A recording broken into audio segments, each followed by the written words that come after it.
Good morning, University Christian Church. It's Reverend Nathan coming to you this morning from my gorgeous backyard, thinking sort of about our past week and the week to come. On Sunday, we kicked off our new sermon series, A Year of Loving Your Neighbor. Thank you for being there and for being a part of our big cookout. It was awesome. And I told you at the end of my sermon, as we begin this series together, come ready to be challenged, ready to squirm in your seats, ready to be made a little uncomfortable as we listen to Scripture, as we listen to new stories, as we hear different perspectives, and as we are challenged to do as God commands and love our neighbor as ourselves. This Sunday and over the next couple of Sundays, we're going to unpack one of Jesus' greatest parables that offers us insight to what God means when we are challenged to love our neighbor as ourselves. The greatest parable, I think, the Good Samaritan.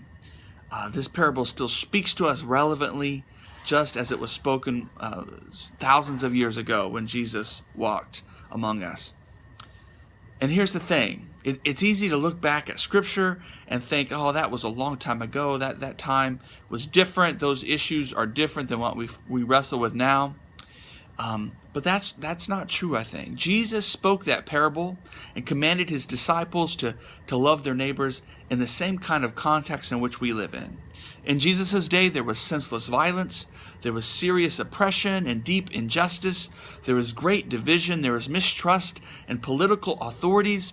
There were people trying to start revolutions every which way they looked. There were people yearning for a different future.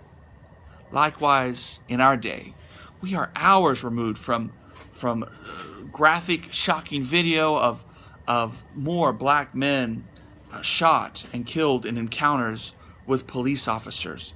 We are hours removed from a terrorist attack in New York City, in New Jersey, and even in Minnesota.